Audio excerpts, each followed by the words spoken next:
Bienvenue sur ma chaîne. Voici le Real Talk Podcast où l'on explore des conversations sincères, des histoires vraies et des conseils pratiques. C'est parti? Bonjour, aujourd'hui on va parler relations humaines, amitié, amour, travail. C'est essentiel dans nos vies, on est d'accord? Ah oui, clairement. C'est le tissu de notre quotidien. Exactement. Mais on a tendance à croire que ça roule tout seul. Or, les documents qu'on a étudiés pour préparer cette discussion, ils disent tous un peu la même chose, hein. Ces liens, ça demande du soin, un entretien actif. C'est tout à fait ça. L'idée forte qui ressort, c'est que créer la relation, c'est une chose, mais la faire vivre, la maintenir saine sur la durée, ça demande un effort conscient. C'est pas juste automatique. Et un des premiers points qui achoppe souvent, d'après nos lectures, c'est les attentes. On en a tous, mais apparemment c'est un vrai piège. Ah oui, le piège classique. On espère que l'autre va nous comprendre sans qu'on ait besoin de parler ou qu'il va changer comme par magie pour nous convenir parfaitement. Et ça, c'est un peu irréaliste, non? Disons que les sources pointent ça comme une cause majeure de déception. On projette nos désirs, parfois sans même s'en rendre compte. Un des textes parle de patience, de laisser le temps. C'est pas juste une option, c'est nécessaire. D'accord. Ça mène directement à la communication. On en parle tout le temps, mais qu'est-ce qui fait une bonne communication selon ces analyses? Il y a un truc spécial? Ce qui est intéressant, c'est l'accent mis sur l'écoute. Mais pas juste entendre, hein. C'est écouter pour comprendre vraiment. Comprendre quoi exactement? Les mots? Les mots, oui, mais surtout l'émotion derrière. Et même un article insiste là-dessus, essayer de saisir le besoin qui n'est pas forcément dit. Ça demande de l'empathie, de la concentration. Ah oui, c'est plus profond que juste hocher la tête en attendant son tour de parler. Exactement. Et puis, il y a l'autre côté aussi. Oser dire clairement ce qu'on ressent, nous, ce qui n'est pas toujours facile. Et le tout, bien sûr, dans le respect mutuel, même si on n'est pas d'accord. Saisir le besoin caché, c'est puissant comme idée, mais ça demande de l'énergie, de l'investissement. Et là, une question un peu difficile qui revient dans les sources, est-ce que toutes les relations valent cet effort? Bonne question. Et la réponse semble être non, pas forcément. Ah, comment on fait la différence alors? Les documents donnent des pistes. Regardez l'énergie. Est-ce que la relation nous nourrit ou est-ce qu'elle nous épuise? Est-ce qu'il y a du respect, de l'égalité, du soutien?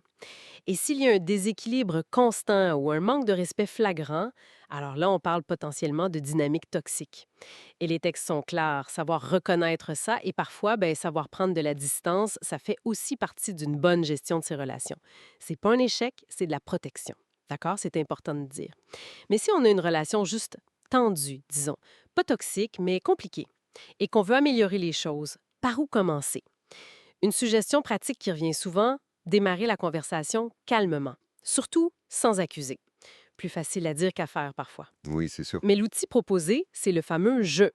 Parler de son ressenti.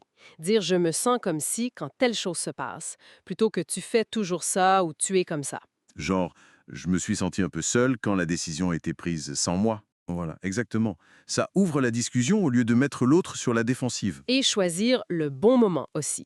Et s'engager à écouter la réponse sans couper. C'est la base. Ça paraît logique, mais ça demande de la maîtrise.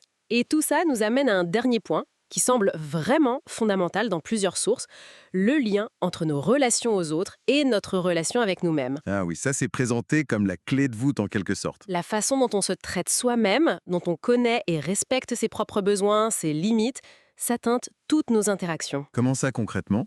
Si on se connaît bien, on est moins dans la projection sur l'autre. On pose des limites plus claires, plus saines. Si on est OK avec nos propres imperfections, on est souvent plus tolérant avec celles des autres. Donc mieux se connaître pour mieux interagir. En gros, oui. Une bonne relation à soi, c'est la base pour aborder les autres avec plus d'authenticité, moins d'attentes démesurées, moins de dépendance aussi. Ça influence tout. Comment on communique, comment on gère les conflits. Ok, donc si on résume les points essentiels, l'effort continu, des attentes réalistes, une communication basée sur l'écoute profonde et l'expression sincère, savoir faire le tri dans nos relations, et tout ça repose sur la relation à soi. C'est une excellente synthèse.